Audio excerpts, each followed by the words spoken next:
c'est la beauté qui attire, mais c'est le caractère qui retient. Certes, ta beauté pourra sans doute t'envoyer en mariage. Mais si tu ne fais pas attention, ton caractère et ton comportement risquent de te renvoyer chez tes parents.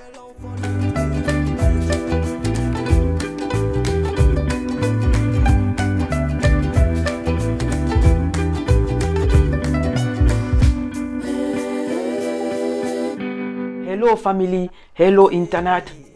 J'étais en train de lire un magazine et puis, boum, je suis tombé sur un chiffre qui m'a fait réfléchir. En fait, 3 mariages sur 5 finissent par un divorce au bout des 10 premières années. Je commençais à réfléchir dessus et je me suis dit, qu'est-ce qui peut justifier de telles choses? D'autant plus que quand 2 personnes décident de se mettre ensemble, c'est par amour. Mais qu'au bout de 10 ans, 3 mariages sur 5 finissent par le divorce. Ça laisse à réfléchir. Et après, je finis par en arriver à cette conclusion. On vit dans une ère où nous sommes influencés par tout et pour tout. On a tellement envie de ressembler à certaines personnes qu'on fait du copier-coller au point de devenir étranger à notre propre vie. Parce que certaines personnes dans notre entourage sont mariées, on s'est dit, il faut automatiquement qu'on se marie. Il faudrait qu'on se marie à tout prix. Parce que pour certaines personnes, le mariage pourra nous conférer un certain statut dans la société. Le mariage pourra nous donner certains avantages. Voilà, il faudra à tout prix qu'on se marie. X ou Y s'est marié, il va falloir à tout prix qu'on se marie. Mais non, l'importance n'est pas de se marier, mais c'est de rester marié. J'entends souvent des personnes dire, je crois avoir fait le bon choix. Oui, j'ai fait le bon choix de la personne qu'il me faut. Ouais, je crois qu'il a tout ce qu'il faut, elle a tout ce qu'il faut pour me rendre heureux. Ben non. Le problème, ce n'est pas de faire le choix. Mais le problème, c'est de faire le choix de la mauvaise personne avec qui on va passer le restant de sa vie. Parce que ce n'est pas le mariage qui va te rendre heureux. Ce n'est pas le mariage qui rend heureux. Mais c'est la personne à qui on se marie qui rend heureux. Je n'ai jamais entendu quelqu'un perdre sa vie parce qu'il ne s'est pas marié ou parce qu'il s'est marié en retard. Mais j'ai vu des personnes perdre leur vie parce qu'ils ont épousé la mauvaise personne.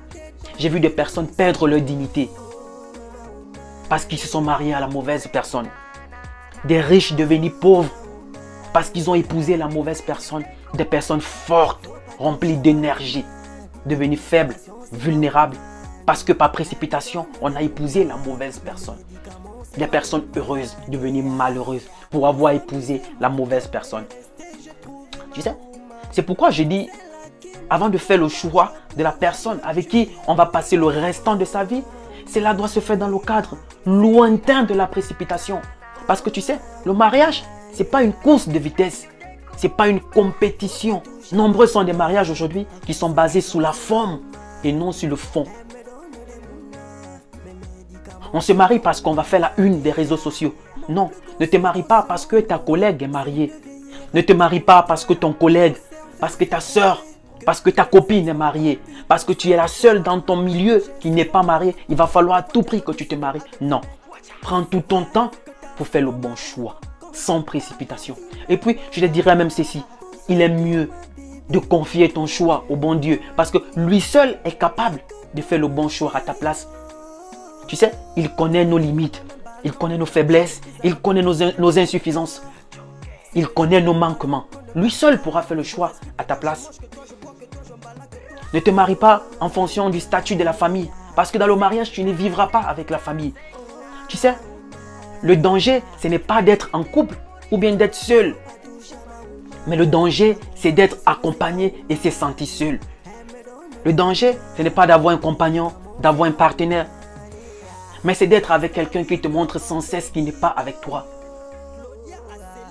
Le problème, ce n'est pas d'aimer. Mais le danger, c'est de ne pas être aimé par la personne qu'on aime. Car c'est plus douloureux et insupportable. Le problème, ce n'est pas la solitude. Mais pour moi, le danger, c'est d'être accompagné, d'être deux et se sentir seul. Il y a certaines qui disent, il va falloir que je fournisse des efforts. Il va falloir que je donne. C'est toujours toi qui te donnes. C'est toujours toi qui te sacrifies. C'est toujours toi qui fournis des efforts. Mais non. Fournir des efforts, c'est vrai, il n'est pas mauvais. Mais le danger, c'est lorsqu'il n'y a qu'une seule personne qui fournit des efforts. Même ce verre, il a une contenance. Il a une capacité. Et lorsqu'il est plein, on ne peut plus rien mettre. Lorsqu'il est plein, il ne peut plus rien recevoir. Parce qu'il a atteint sa capacité. Je crois que même pour les religieux, et même la Bible elle-même nous dit, la nature ne vous enseigne-t-elle pas? C'est pour dire, chaque chose a une capacité, a une contenance. Même notre cœur a sa capacité, a sa contenance. Lorsque c'est toujours toi qui fournis des efforts, c'est toujours toi qui te sacrifies, c'est toujours toi qui te donnes.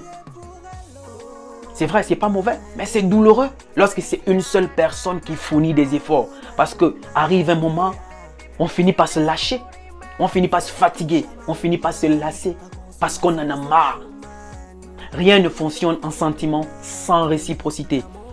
Parce que deux personnes ne peuvent pas décider de se mettre ensemble s'ils n'éprouvent pas réciproquement le même sentiment. D'où cette célèbre phrase que tout le monde emploie. Vaut mieux être seul que d'être mal accompagné. Oui, vaut mieux être seul que d'être accompagné avec quelqu'un qui te donne l'impression de façon incessante que tu es seul. On vit dans une ère aujourd'hui où l'essentiel est devenu accessoire. Où on fait nos choix en fonction de la beauté. On opère nos choix en fonction de la beauté.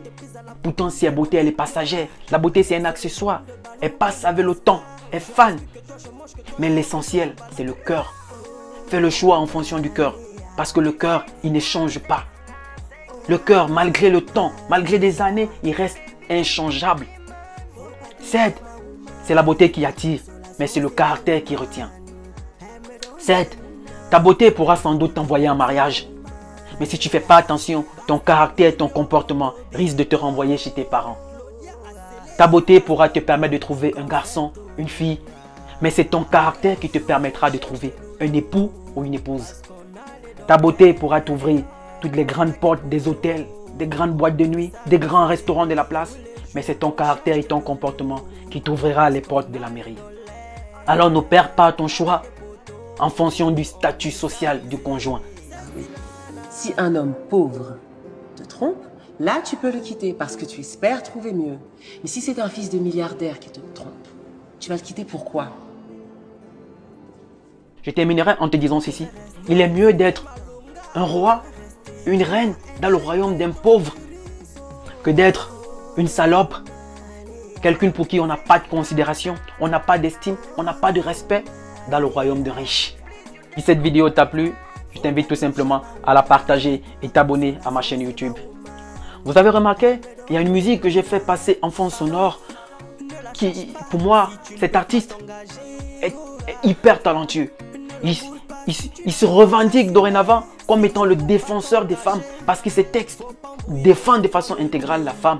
Nous les hommes, on a souvent eu tendance à prendre les femmes pour des objets, des distractions et tout. Mais lui, dans ses chansons, si tu n'es pas prêt à faire quelque chose de sérieux avec elle, laisse-la passer tout simplement ton chemin. Écoute ça! Ne la cherche pas si tu ne peux pas t'engager. C'était Roland Campbell, ton frère. Assumer si tu ne peux pas t'engager. Faut pas embrouiller l'enfant de tuyau.